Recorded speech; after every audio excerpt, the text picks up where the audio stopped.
Hello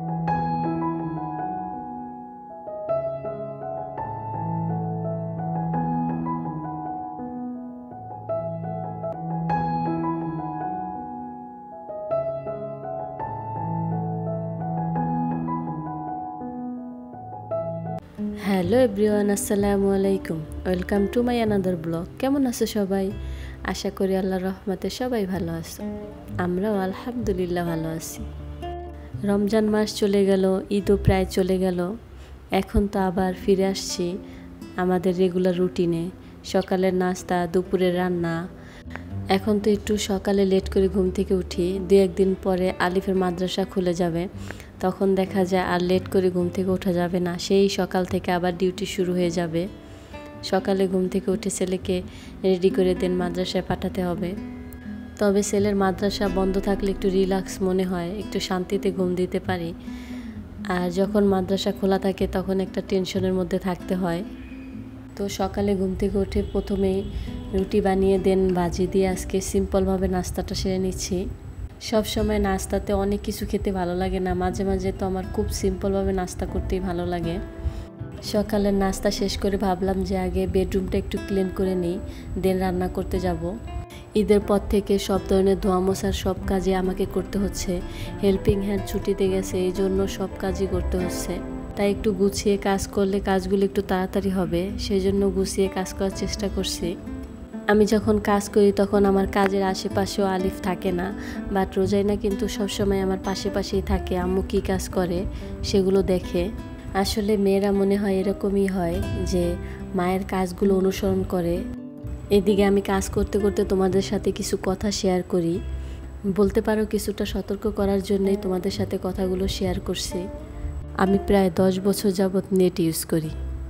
বিয়ের অনেক আগে থেকেই আমার বাসায় নেট ছিল। বিকজ আমার বাসায় কম্পিউটার ছিল, এই জন্য আমার নেট প্রয়োজন হতো। তো যখন নেট লাগাতাম বা নেটে কোনো প্রবলেম হতো, তখন সার্ভিসম্যানরা এসে নেটের প্রয়োজনীয় কাজগুলো করে যেত। বাট আমার না কখনো তাদের কোনো বিষয় নিয়ে সন্দেহই হয়নি, আর এমন কিছু আগে কখনো হয়ও নি। আর মোবাইল বলো, টাকা বলো, আমি কিন্তু কখনো কোনো কিছু সতর্কভাবে রাখতাম না। বিকজ ভাবতাম যে তারা তাদের কাজ করতে আসছে, আর কি বা করবে, আর আমরা তো সাথেই আছি, প্রবলেম কি। বাট আমার সাথে না ঘটলে আমি বুঝতে পারতাম না যে আসলে তারা চোখের সামনেও কোনো কিছু ঘটাতে পারে। কিছুদিন আগের ঘটনা তোমাদের সাথে আমি আগেই শেয়ার করবো ভাবছিলাম, বাট শেয়ার করা হয়নি, টাইমই হচ্ছিল না। আমি ওয়াইফাই যে নর্মাল লাইনগুলো থাকে সেগুলোই ইউজ করতাম। বাট কিছুদিন যাবৎ শুনছি যে ফাইবারের লাইনগুলো নাকি খুব ভালো সার্ভিস দেয়। তো ভাবলাম যে এই লাইনটা চেঞ্জ করে ফাইবারের লাইন আনা যাক।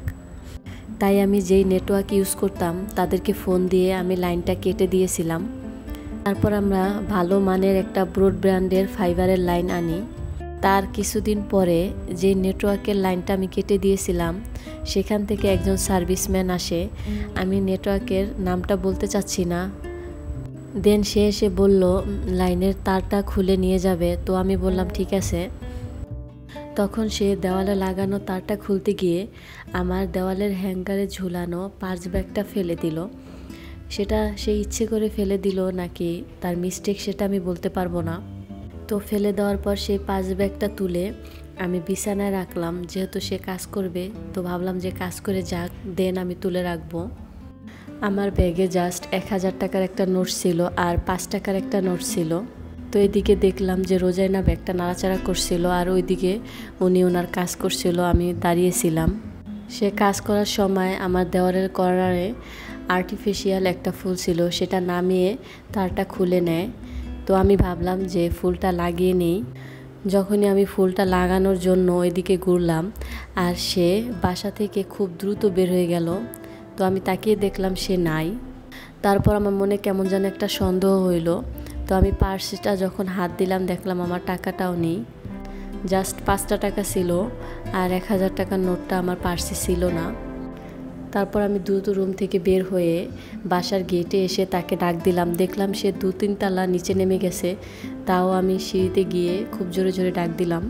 ডাকার পর সে আবার উপরে আসে। উপরে আসার পর আমি যখন জিজ্ঞেস করি, সে পুরোপুরি অস্বীকার যায়।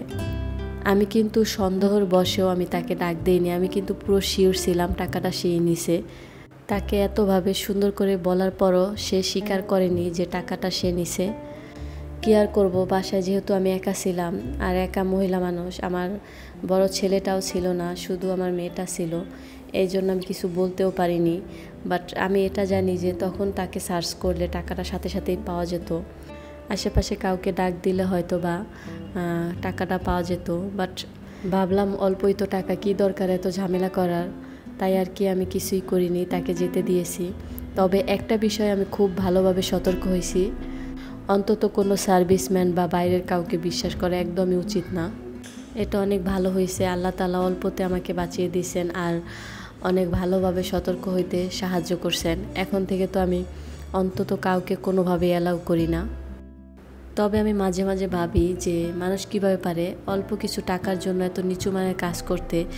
জাস্ট একটা চোখের পলকে আমি অন্যদিকে ঘোরার কারণে টাকাটা যে নিয়ে গেল, যদি কোনোভাবে আমার চোখে পড়তো তাহলে কিন্তু তার চাকরিটাও থাকতো না অফিসে কমপ্লেন করলে। যাই হোক, সব সময় সবাই সতর্ক থেকো যে এরকম প্রবলেমের মুখে না পড়তে হয়। 1 টাকা হোক আর 1 লাখ টাকা হোক, প্রত্যেকটা মানুষের কাছে কিন্তু টাকাটা অনেক প্রয়োজনীয় একটা জিনিস, তাই সব সময় সতর্ক থাকাটা জরুরি।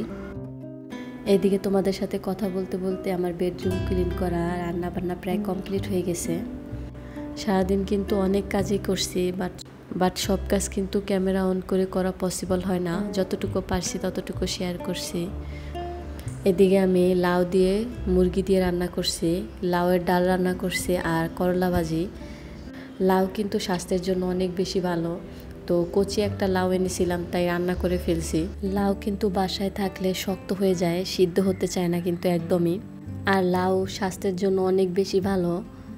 কোনো তরকারিতে আলুর পরিবর্তে যদি লাউ খাওয়া যায় তাহলে কিন্তু স্বাস্থ্য অনেক বেশি ভালো থাকে। আর আলুতে তো ফ্যাট বৃদ্ধি করে, এই জন্য আলুর পরবর্তীতে চেষ্টা করি লাউ বা পেঁপে এই ধরনের খাবার খাওয়া। তবে একটা কথা আছে যে টেস্ট কিন্তু বেশি লাগে আলু দিয়ে রান্না করলে। আমার ভিডিওটি ভালো লাগলে একটা লাইক দিয়ে যেও আর সাবস্ক্রাইব করে আমার পাশে থেকো। আজকের ব্লগটি এই পর্যন্তই, দেখা হবে পরবর্তী কোনো ব্লগে। আল্লাহ হাফেজ।